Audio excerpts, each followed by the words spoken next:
네, 안녕하십니까. 오늘은 10월 15일 수요일입니다. 제가 화요일 강의였는데요. 어저께 제가 출장을 갔습니다. 그래서 강의를 하지 못했고, 오늘 하고 바꿨습니다. 그래서 오늘 강의를 하게 됐고요. 오늘은 강의 그 링크를 조금 일찍 올렸습니다.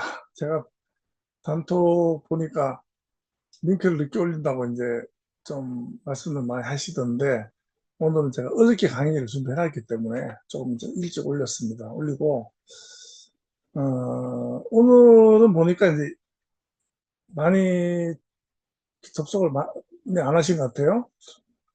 보통 한 3,700분, 3,800분 정도 접속하시는데, 현재로 이제 2,800분 정도 접속을 하셨습니다. 제가 이제 화면을, 여기는 제 서재입니다. 제 서재에서 방송을 하는데, 애초에는 가상화면을 저만 안 씁니다. 안 쓰는데, 애초에는 저도 가상화면을 썼었는데, 뭔가 좀 사실적이지 않다. 가상화면이잖아요. 물론 저희 회사가 가상현실 기술을 가지고 이제 하는 회사지만, 그래서 제가 어느 순간에 그냥 그 현실에, 어, 해야 되겠다 해서 저는 가상화면을 쓰지 않습니다. 만약에 출장을 가서 어쩔 수 없는 경우는 이제 뭐 가상화면을 쓰겠죠. 그렇다는 거 말씀을 드리고, 어느 분이 이제 그 부분을 얘기를 하시길래 제가 말씀을 드리는 겁니다. 어저께 출장을 가면서 동대구역에 가니까 시간이 한 30분 남아서 알라딘 중고 서점에 제가 들렀습니다. 제 책이 이제 중고가 있나 해서 봤는데, 아직 제 책은 중고로는 아직 안 나왔고요. 아직 신간이니까. 시간이 좀 남아서 보다 보니까 제목이 생각이 나서 책을 하나 샀어요. 저 카네기, 인간개론의 카네기 있죠, 카네기. 책을 거의 다 봤는데, 이거 못 본 것 같아요. 그래서 제가 이제 다른 분이 이제 엮었는가 했는데, 그것도 아니고 직접 쓴 거예요. 근데 제목이 나를 힘들게 한 건 언제나 나였다. 나를 힘들게 한 건 언제나 나였다. 하는 그 제목이 제가 많이 와닿았습니다. 한번 좀 생각을 좀 해볼 필요가 있지 않을까. 나라는 것은 내가 주체가 돼야 되죠. 그런데 지금 저희 투자 시장도 그렇고요. 과연 내가 내 주관에 의해서, 나의 판단에 의해서 투자를 한다. 과연 얼마나 있을까? 이런 생각이 들고요. 지금 시대는 웹 3.0 시대는 철저하게 자기 존재의 그 존귀함, 소중함, 가치를 갖다가 나타낼 수 있는 그런 시대입니다. 그래서 나라는 존재를 한번 생각해 볼 필요가 있다. 그리고 나의 인생은 내가 세팅을 하는 겁니다. 세팅을. 제가 그 얼마 전에 어, 마인드 컨트롤 쪽이죠. 그쪽을 말씀을 드린 적이 있는데, 한 20여 년 전에 베스트셀러였어요. 시크릿이라는 책이 있었어요. 시크릿. 우리는 일단 여기에 모여서 전부 다 꿈을 꿉니다. 그런데 이런 생각을 해봤어요. 로또를 매주 금요일이나 토요일 날 삽니다. 사람들이. 대부분 이렇게 얘기해요. 당첨될 확률이 적은데도 불구하고 꿈을 사는 거다. 저는 이제 로또를 사지 않습니다. 사실. 저는 좀 현실적인데요. 안 될 거 아니까. 그런데 제가 코인에 투자를 하면서, 코인에 투자하면서, 이거는 로또 복권보다 훨씬 확률도 높고 이루어질 수 있는 그 가능성이 굉장히 큽니다. 크고, 그 다음에 로또가 요즘 뭐 이렇게 다 이렇게 1등이 나눠 가면은 뭐 매덕 안 되는 경우도 있더라고요. 억 단위는 쉽게 갈 수 있다, 코인은. 이런 생각이 들더라고요. 그래서, 우리 그 크립토 투자하시는 분들은 뭐 복권을 사는 기분으로 이게 코인을 사면 어떨까? 뭐 이런 생각을 해봤습니다.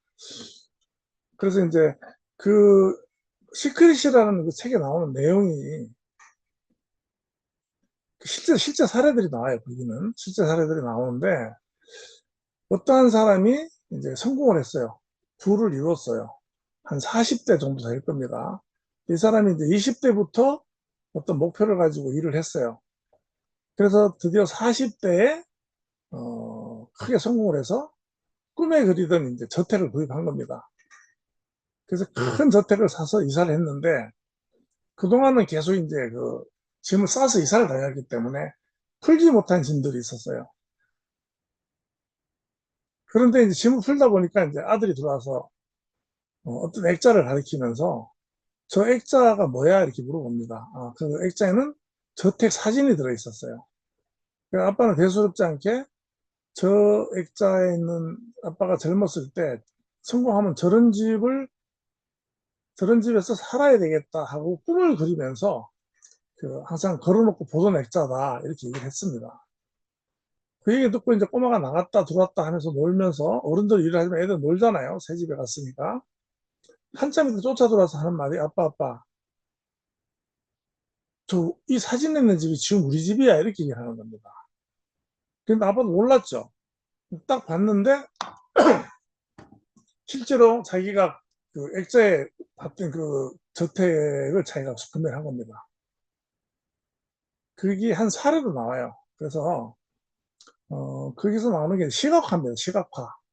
눈으로 보는 그 정보가 실제로 나의 뇌를 작동시키고 이것이 이제 주변의 어떤 에너지, 제가 이제 양자물리학 말씀도 많이 드리고 또 이제 불교의 반야신경에 나오는 색즉시공, 공즉시색이라는 말씀도 많이 드리는데 어차피 이 세상은 공이고 또 현실이고 그런데 물리학에서 하는 말은 딱 한 가지입니다. 에너지다. 에너지로 이루어져 있다, 이 세상은.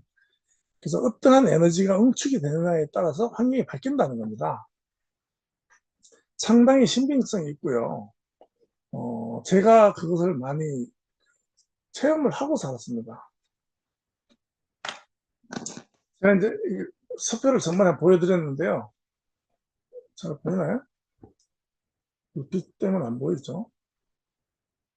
잘 보이네요, 이제. 이게 이제 100억짜리죠, 100억. 100억 맞죠? 저 100억.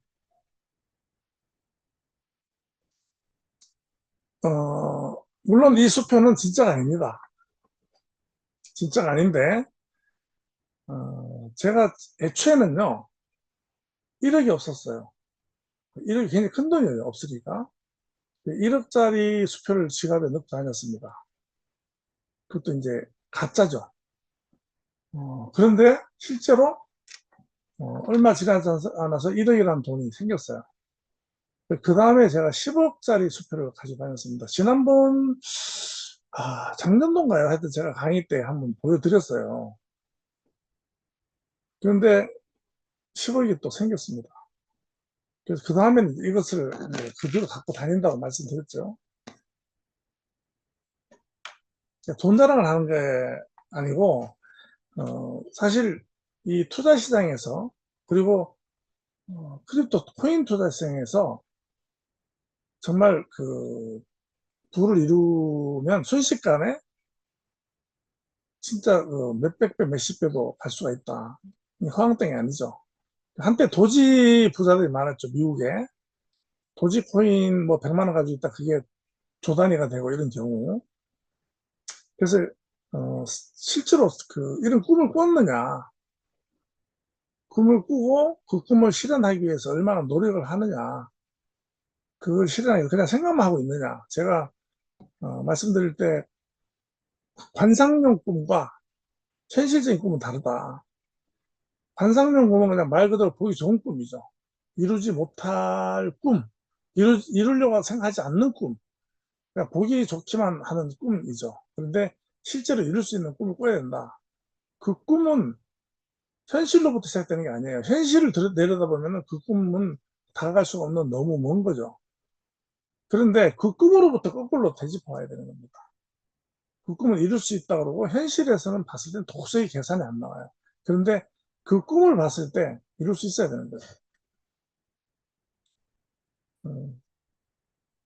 제가 이 말씀 드린 이유는 살아온 가정을 봤을 때 제가 나름대로의 세팅되어 있는 인생대로 살아지더라 하는 겁니다.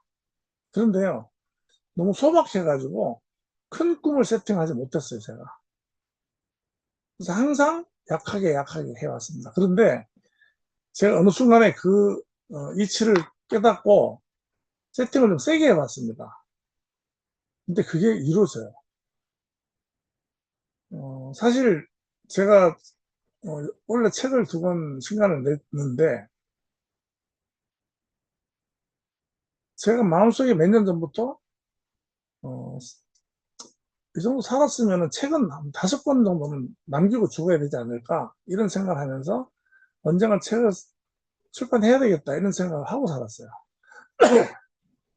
그런데 어느 날 올 4월 달이었어요. 잠을 자다가 새벽 3시에 잠이 깼는데 그때부터 일어나서 제가 이제 책을 쓰기 시작했습니다. 그래서 2주 만에 그래서 한 달에 2권을 쓴 거예요, 책을.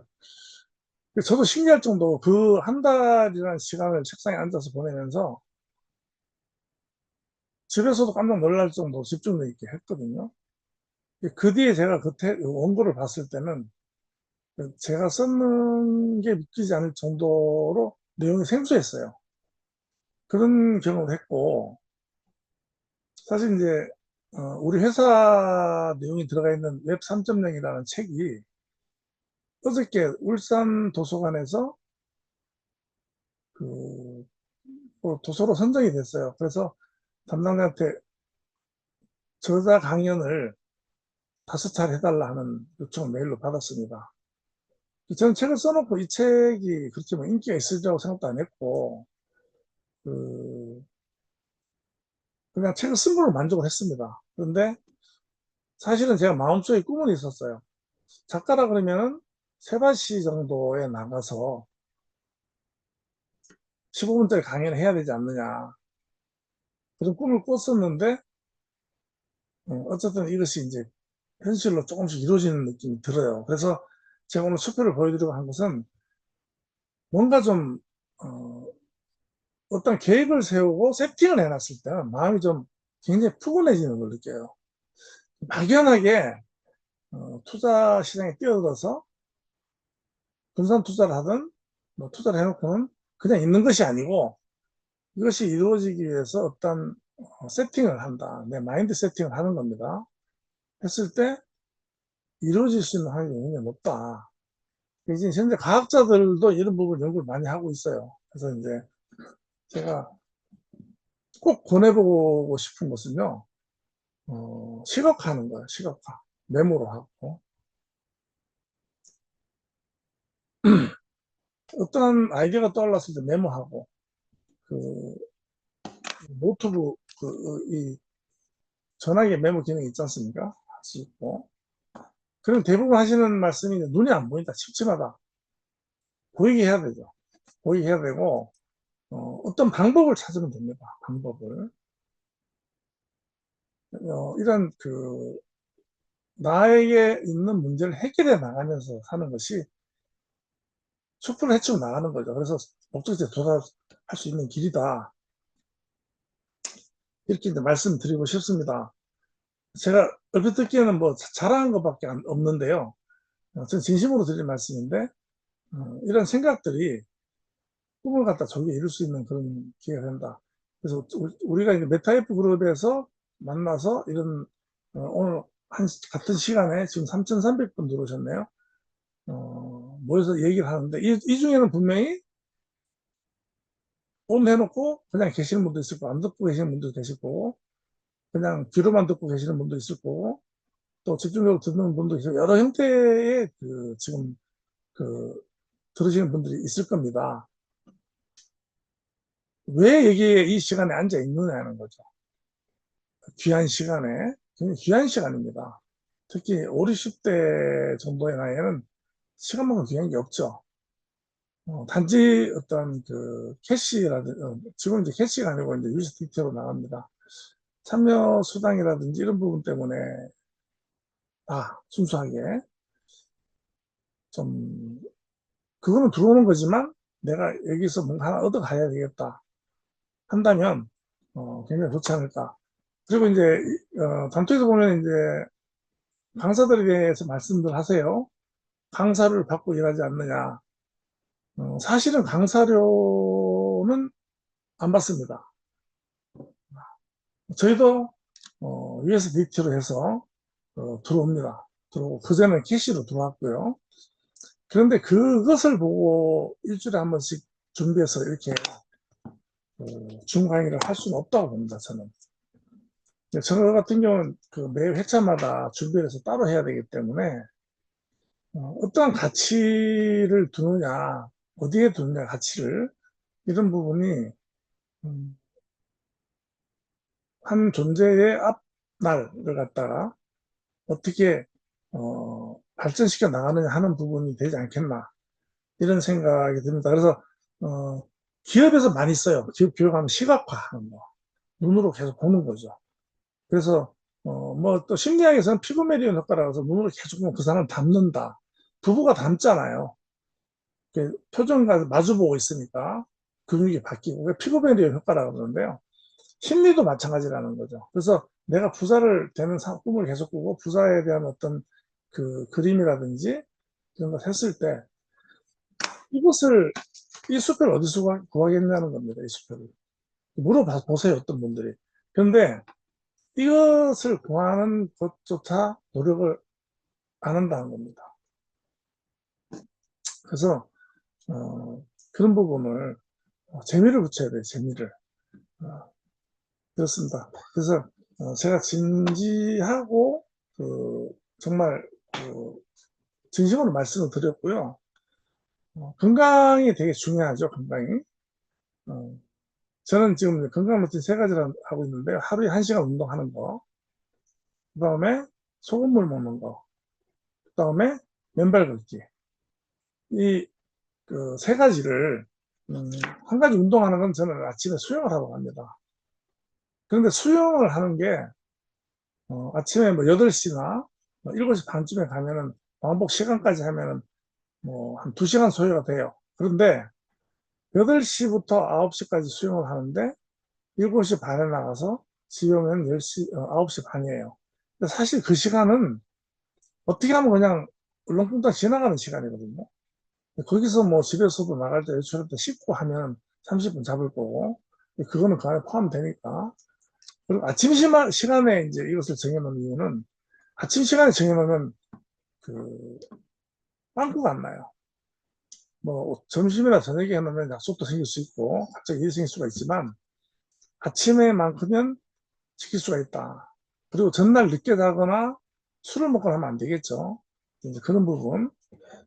그리고 소금물 같은 경우는 지금 최근에 지금 난립니다. 약사, 의사들, 뭐, 저염식 때문에 지금 병이 발생을 많이 했다고 합니다. 지금 나오는 말이. 의사들도 굉장히 동의를 많이 합니다. 그래서, 여지껏 의학 상식이 잘못됐다. 참 기가 막힌 노릇이죠. 잘못된 의학 상식 때문에 병이 됐다. 그래서 염증이, 소금이라는 게 모든 걸 이렇게 썩는 걸 방지하고 소금에 절이고 해서 보존제도 되고 그렇게 해왔잖아요. 우리 혈액에서 염도가 낮으면 문제가 되죠. 그래서 이제 지금 나온 말들은 이제 그, 소금물이라도 바닷물 같은 경우는 먹으면 죽는 거고요. 우리 체액과 같은 0.9 아니면 조금 낮게 해서 물 먹듯이 먹는 거죠. 물이 먹을 때. 그랬을 때 굉장히 이제 효과가 좋다는 것, 이런 부분도 이제 공부를 해보셔야 돼요. 왜냐면, 이러한, 어떠한 행위를 할 때는요, 그 행위에 대한 지식이 있어야 됩니다. 그 행위에 대한 지식을 정확하게 알면, 영문을 모르고 하면은 그냥 빨리 포기하게 된다는 거죠. 그 영문을 알아라 하는 것은 해당 지식을 알아라는 얘기거든요. 영문도 모르고 따라하면 안 되는 거예요. 그래서 이 투자나 이런 것도 영문도 모르고 하는 거예요. 근데 투자를 하거나 투자를 하기 전에는 분명히 그 해당 투자 대상에 대한 공부를 해야 됩니다. 오늘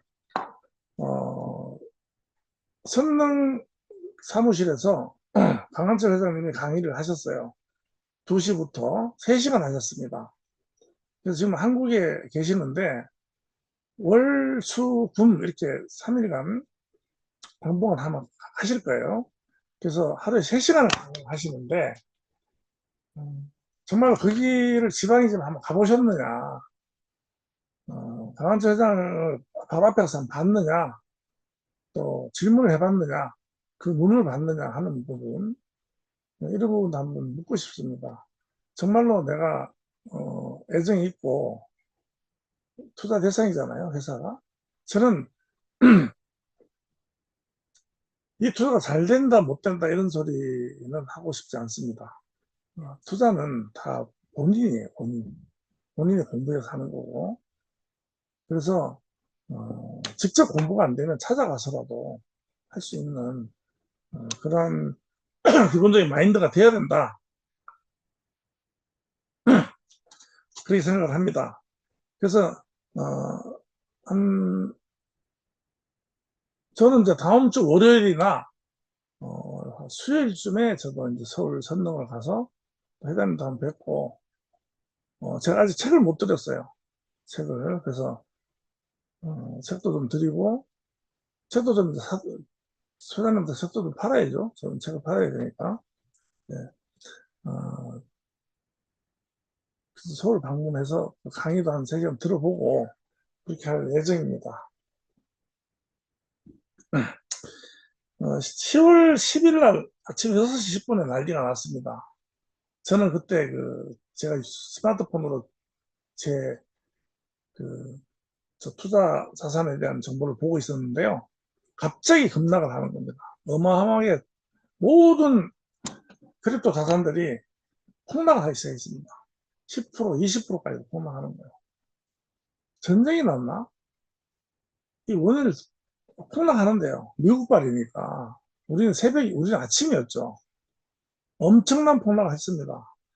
제가 그래서 빨리 검색을 해보니까, 전쟁이나 뭐 어떤 해외사 같은 건 네이버가 낫죠. 차라리 구글이나. 그래서 평상시에는 뭐 챗GPT하고 얘기를 많이 하지만, 그래서 거기를 들어가 보니까 트럼프가 중국에 100% 세금을, 관세를 100% 하겠다는 발언 한마디예요. 한마디입니다. 발언 한마디. 이게 이제 의미하는 바가 큽니다. 어, 이, 우리 메타그룹에서, 있는 분들은 이러한 데에 대한 것을 관심을 가지셔야 되고요. 폭락했다고, 야, 뭐, 이게 아니고 왜 폭락했는지 알아야 된다. 그래서 분석을 해야 된다는 거죠. 자기 나름대로. 그날 청산된 거래자들, 그러니까 선물하는 사람들이죠. 160만 명이 날라갔습니다. 160만 명이에요. 소도시 하나 되죠, 인구가. 이때 날라간 포지션 청산 금액이 얼마냐면요.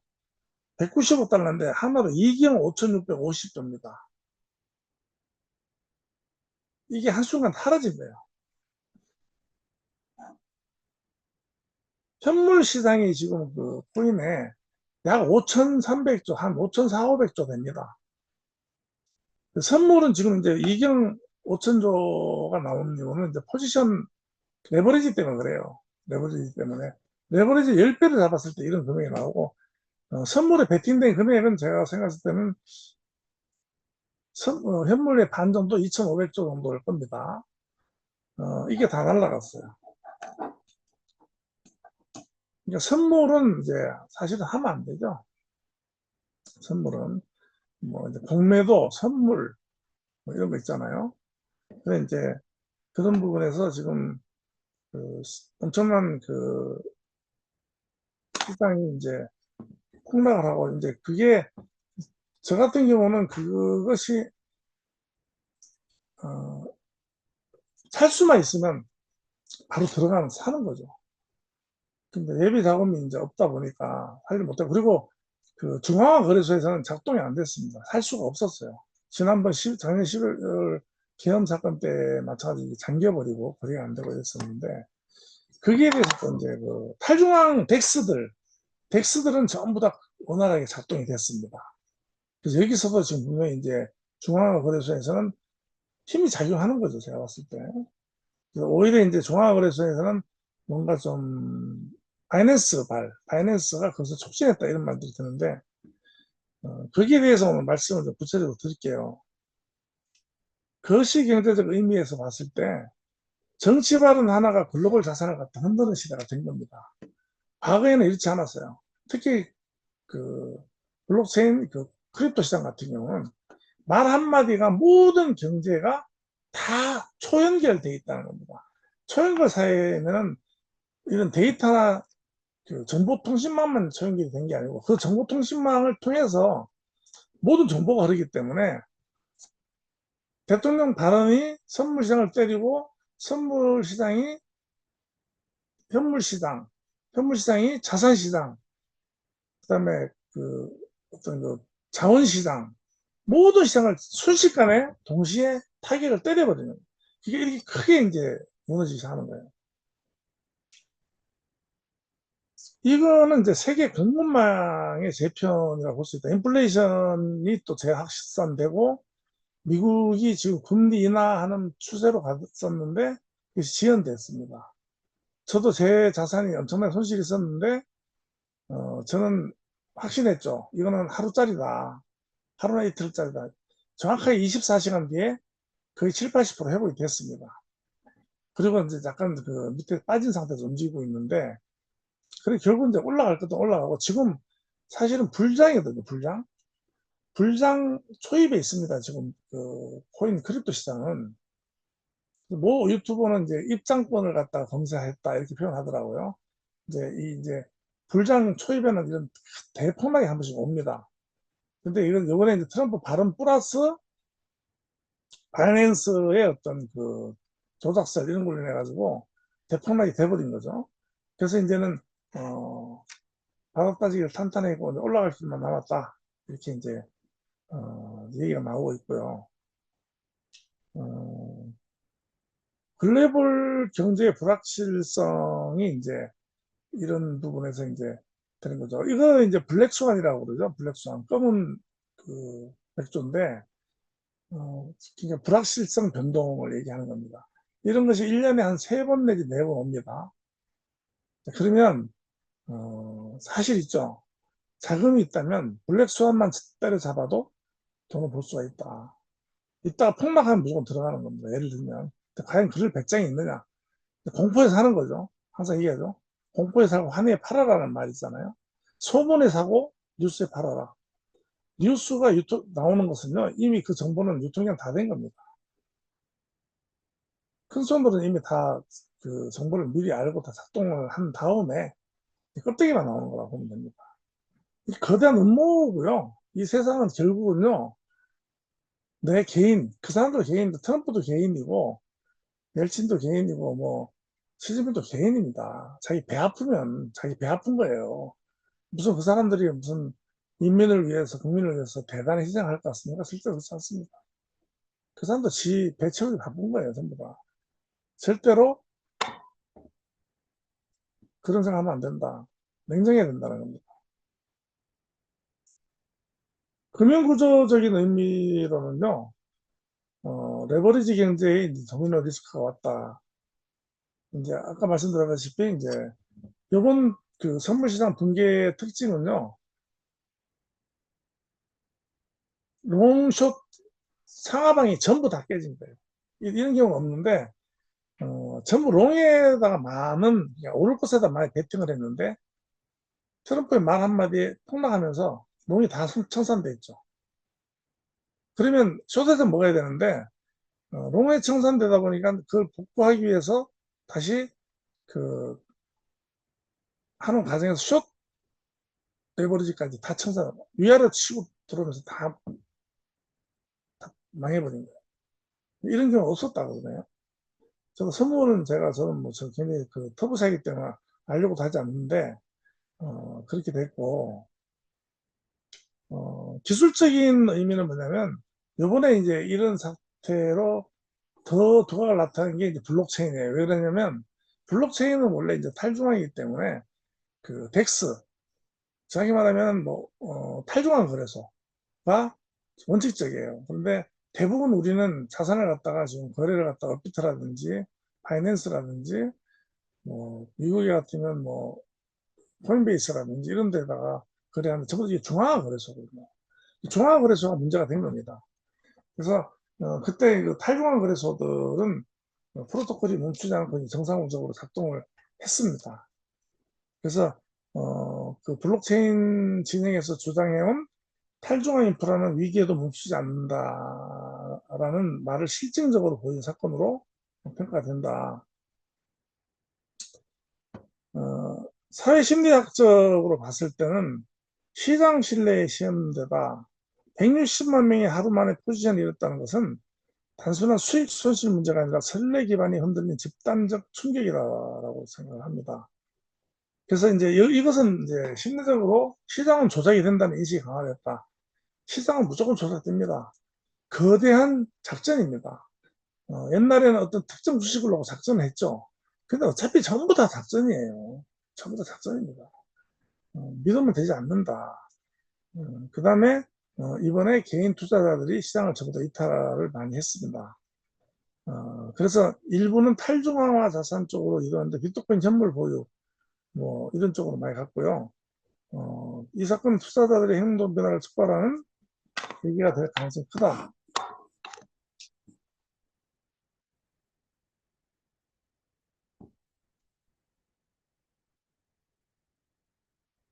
이제 그 얘기 끝에 그러면은 트럼프는 미리 알았을 거 아니냐. 트럼프 일가에서도 트럼프 그 코인 거래하는데 미리 알았으니까 돈을 뭐숏 포지션을 한다든지 해서 벌써 거 아니냐 하는데 루머고 실질적인 증거는 없습니다. 증거는 없고 뭐 그럴 수 있다고 보겠죠. 엄청난 그 측근에서 돈을 벌었다 이런 얘기도 있습니다. 미국이니까 가능했던 거고 철저한 자본주의 국가니까요. 그래서 그것은 뭐 100% 그렇다 안 그렇다 말씀 얘기할 수가 없다 그런 부분입니다. 이제 지난주 이거는 굉장히 큰 사건입니다. 사실은. 이거 진짜 크죠. 그런데 여기서 한 가지 저희가 간과해야 될 부분이 있습니다. 어, 이제 원래 보십시오. 작년만 해도 그 코인이라는 것이 이게 맞냐 안 맞냐 뭐 불확실하다 뭐 이러다가 어물쩍어물쩍 넘어오다가 작년 말부터 이제 트럼프가 당선 뭐 되는 과정 이런 과정에서 어물쩡거리면서 스테이블 코인이 뜨면서 지금 이 규모가 나왔잖아요. 규모가 자산시장 규모가 나왔잖아요. 이 크립토에 대한 규모. 이 돈들이 경단위의 돈이 들어가 있는 거예요. 그러면 그 돈들을 누가 다 넣느냐? 대형 자산사들이나 투자사들이나 그 다음에 개인들이 다 들어가 있는데 이제 이 판은 확실해졌다는 겁니다. 그것을 이제 우리가 알아야 된다는 거예요. 이 판은 깔려 있습니다. 이제 판은 깔았죠. 우리는 판을 깔 수는 없습니다. 우리는 거기서 놀 수는 있습니다. 어떻게 노느냐가 중요합니다. 이런 부분에 우리가 생각을 해야 돼요. 그리고 제가 항상 드리는 말씀 중에 하나가 기술적으로 따라가면 안 돼요. 우리는 철학으로 따라가야 됩니다. 그리고 단기적으로 보면 안 됩니다. 단기적으로 보면 안 돼요. 장기적인 안목을 가져가야 돼요. 그러한 것을 이제 생각을 하시고 어, 그냥 어떤 그 아까 말씀드린 뭐 공표해서 환에 팔아라. 뭐 이런 내용이 있죠. 그다음에 기다려. 이런 부분 몇 가지 원칙만 가지고 해도 성공할 수 있다. 특히 우리 같은 사람들 그 방법 외에는 성공할 수 있는 길은 없어요. 또 제가 시간을 할애해서 오늘 PPT 사용하지 않고 제가 이런 흐름을 말씀을 드리는 겁니다. 그리고 우리 마인드 자체도 좀 철학적인 관점으로 이렇게 생각하고 어, 너무 끌려가면 안 됩니다. 매사에. 그래서 좀 철학적인 사유의 관점을 가져야 되겠다는 겁니다. 그러한 방법이 뭐냐는 제가 마지막에 조금 설명을 드리기로 하고요. 회사 얘기를 제가 잠깐 하겠습니다. 제가 회사 얘기를 그동안 너무 안 해가지고, 회사 얘기는 많은 강사님들이 합니다. 하는데, 일단은 저희 회사가 출발하기는요, 메타페스티스트로 출발했습니다. 경마 게임이죠. 경마 게임으로 해서, 마주가 있고, 작년에 뭐 100만 마리 태어나면서 막 그 행사도 고창에 하고, 뭐, 그러면서 행사도 했고, 저는 뭐 참석을 다 했습니다. 그리고 작년에 경마 게임 할 때, 이벤트 할 때 제가 또 중계도 했었고요. 어, 그때 20게임씩 했었나요? 음, 중계하는 입장에서 굉장히 지루했습니다. 힘들었고, 제가 서울까지 가서 했고요. 그 중계를. 어, 경마장에서 이제 그 어떤 수익이 발생하고, 그 다음에 이제 두 번째가 익스체인지입니다. 거래소.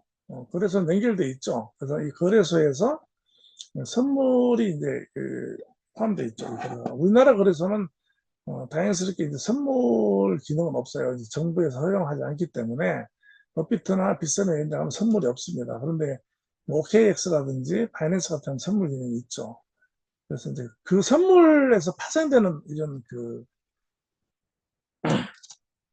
투자 모델들이 많이 나와요. 지금 선릉 테헤란 뭐 일대에 제가 듣기로는 100가지 이상이 된다고 들었는데 어, 이 방송을 들으시는 분들은 분명히 아셔야 될 게 하지 마십시오. 파생 상품에 대해서는.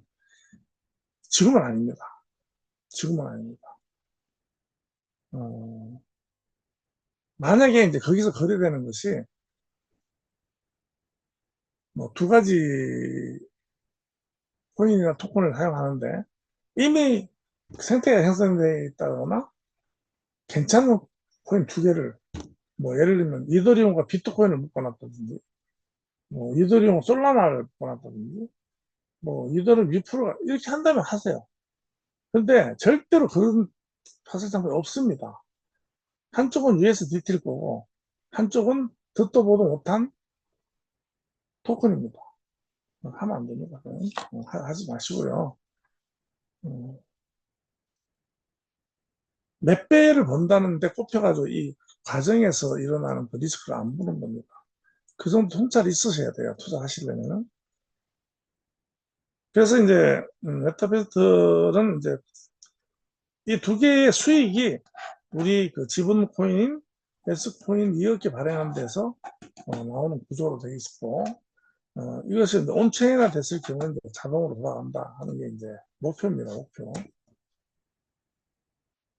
그리고 그 뒤에 아까 서울에 가서 강원철 회장님을 직접 대면해서 한번 보라고 말씀드렸는데 한번 보시라는 얘기죠. 눈빛을. 계속 그 행보가 있습니다. 그래서 어, 세 번째가 이제 메타입국으로 필리핀 법인이 있습니다.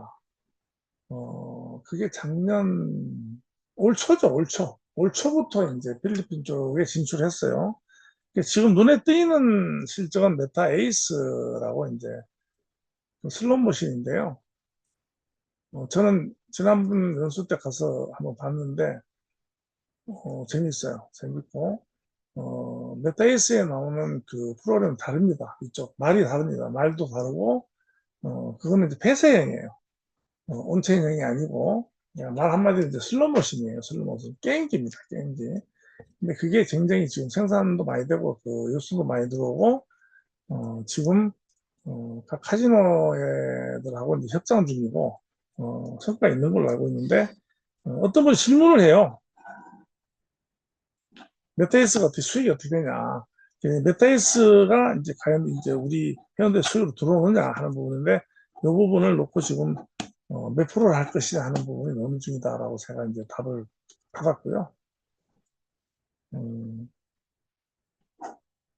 그 다음에 메타 MCC, 그, 크립토 카드죠. 카드, 파트. 그 다음에 메타 아트. 메타 아트인데, 그림이 굉장히 많고요. 이 그림들은, 바이낸스하고 오픈시에 상장 중에 있다. 그리고, 요것은 실물 영화를 그 NFT화 했어요. 디지털화 한 거죠. 디지털화 해서 그것을 이제 온체인으로 집어넣어서 자산시장으로 이제 그 거래할 수 있도록 그렇게 돼 있는데 어, 개념이 저는 이제 현물 자산을 갖다가 옮기면은 현물 자산을 NFT화 하는 게 RWA거든요. 리얼 월드니까.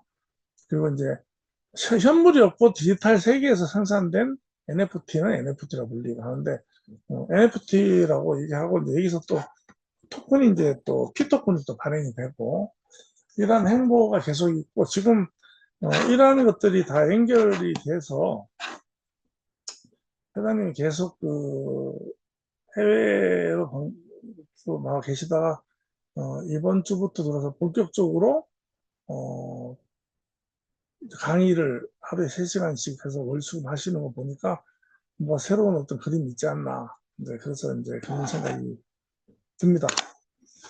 그 제가 말씀이 좀 앞에 PPT 드린 말씀은 좀 길었는데요. 이것은 어, 강의 전반에 있는 얘기 아니고 이제 강의 내용입니다. 내용이고 우리가 이제 그 철학적인 사유를 하려면 어떻게 해야 되느냐 하는 부분인데 그 부분을 이제 PPT 상을 보고 말씀드릴게요. 간단하게 그 부분 끝내고 강의 마치도록 하겠습니다.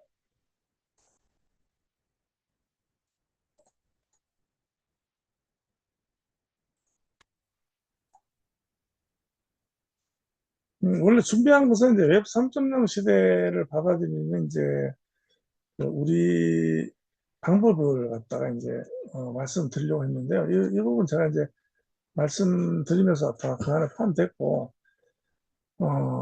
어차피 웹 3.0 시대는 철학의 시대입니다. 철학의 시대.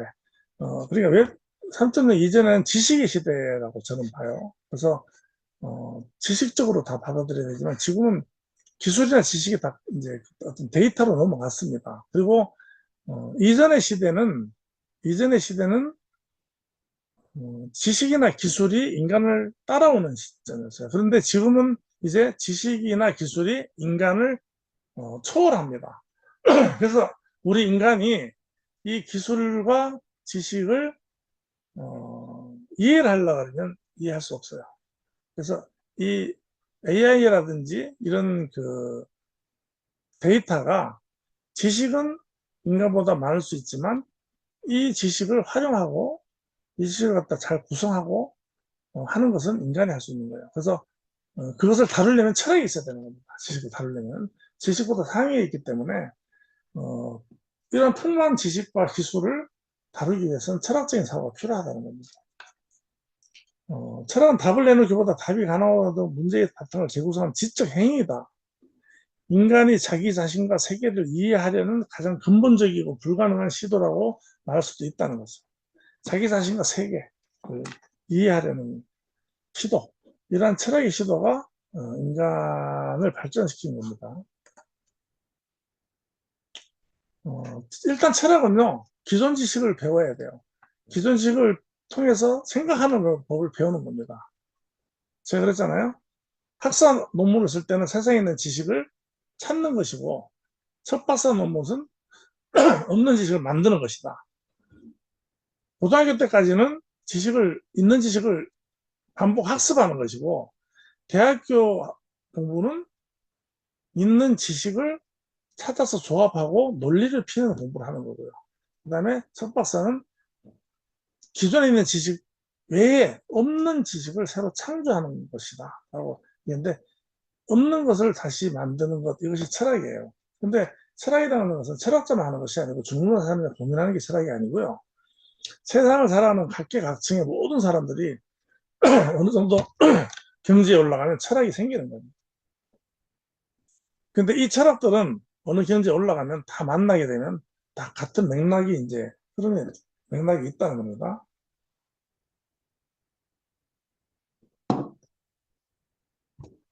그 특정한 사람을 얘기할 수는 없는데요. 유튜브에 나오는 사람 중에서 뭐 도인 비슷한 사람이 하나 있어요. 돌을 닦는데 그 사람이 어떤 그 산에 들어가서 10년인가요? 쓰레기만 주웠답니다. 그래서 그 사람 얘기예요.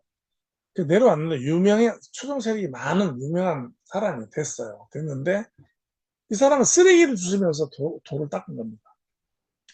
그러니까 이제 이런 철학이라는 것은 어떤 고급스럽고 막 사요 이런 거에서 꼭 나오는 것만은 아니다. 그래서 여기 보면 각자의 지식과 삶의 자리 속에서도 저마다의 철학이 존재한다.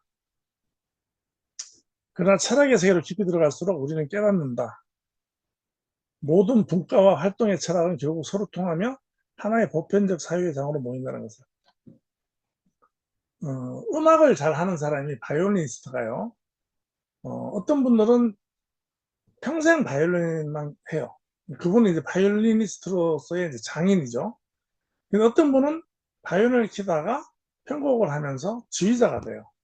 지휘자 중에서는 바이올리니스트 출신이 제일 많답니다. 어, 김현철 씨랑 코미디언이 또 요즘 그 오케스트라 지휘를 하더라고요. 그분은 악보를 볼 줄 모르는데요. 근데 외워서 한답니다, 곡을. 할 수 있는 200곡을 외웠다는데 참 재밌어요, 그분. 그분 코미디하고 그 오케스트라하고 합쳐가지고 어떤 그 음악의 장르를 만들면서 그분도 철학자죠. 바이올리니스트가 지휘자가 되고 작곡가가 되고 아티스트가 되는 겁니다. 그림을 그리던 사람이 그림을 갖다가 기획하고 구상하고 추상을 하고 이러면서 또 아티스트가 되는 거고 결국은 이제 예술하는 사람 다 올라가면 다 아티스트로 만나는 겁니다. 다 예술가가 되는 거죠. 예술가라는 통합 명칭이 있죠. 음악가, 미술가, 조각가 있는데 이 사람 다 모아놓고 하는 말이 예술가죠. 예술가가 어떤 철학적인 관점으로의 어떤 경지를 말하는 거라고 볼 수 있습니다. 철학과 정치는 철학이 어떻게 정치에 작동되느냐 하는 부분을 집어넣는데 마지막으로요. 철학적 사유를 하기 위한 삶의 조건이 있습니다. 한번 적용을 해보시고요. 철학은 특정 지식을 배우는 것이 아니고 삶의 태도와 구조에서 싹튼다. 첫째는 여백이 있어야 돼요. 삶이 바쁘거나 고달거나 힘들면 철학이 나올 수가 없습니다. 그래서 하루를 정보, 일정, 소음으로 가득 채우면 사유할 공간이 사라집니다. 그래서 비우라는 얘기거든요. 어, 제가 정말 고민이 있거나 좀 생각할 게 많으면 전화기를 놓고 스마트폰 놓고 맨발 걷기를 가요. 그래서 한 4, 50분 정도 맨발 걷기를 하면 정말 기가 막히게 많은 생각이 떠오릅니다. 제가 저서 활동을 할 때도 많이 경험했고요. 걷는다는 것, 걷는다는 것에 대한 그 정보를 보다 보니까 그 스티브 잡스 같은 경우는 이제 걷는 회의, 걸으면서 하는 회의,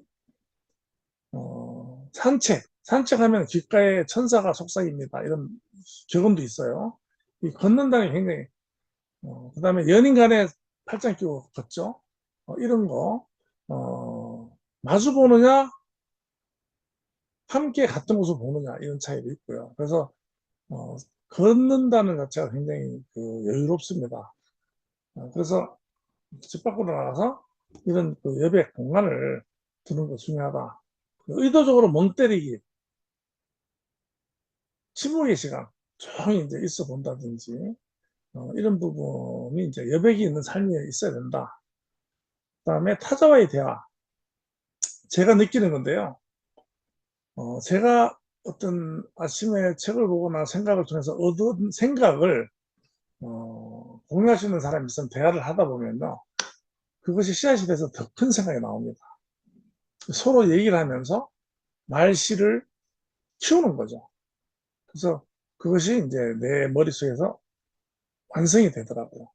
그래서 대화를 하는, 말하고 대화하고 또 토킹하고 스피킹하고 다르다. 대화를 나눠야 된다. 대화하다 보면 싸우지 말고요. 어, 그래서 철학은 혼자만 독백이 아니고 나와 타인의 관점 충돌에서 깊어진다고 합니다. 그 사람이 또 반론을 피고 이러다 보면 그런 충돌에서 그 철학의 깊이가 더해진다. 그래서 시대, 세대 문화가 다른 사람과 얘기해라.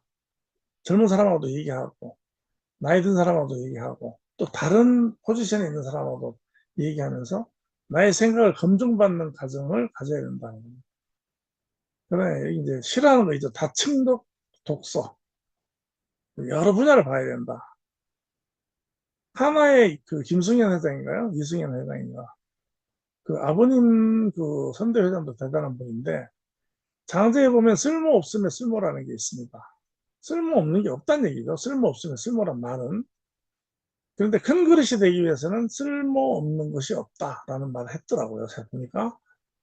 쓸모없는 건 없다는 겁니다. 그래서 우리가 뭘 하고 있으면 엉뚱한 짓을 하고 있어도 안 하는 것보다 낫다는 얘기죠. 뭘 하더라도. 뭘 하더라도 하라는 얘기입니다. 그래서, 좀 부분, 그러니까 독서를 많이 해라는 거죠. 독서를 많이 하다 보면 어느 순간에 모든 그 이론이 한 곳을 향하고 있거나 서로 통한다는 걸 느낄 때가 있어요. 그러면 그분은 어느 정도 지적인 그 연결고리를 찾은 겁니다. 그렇고요.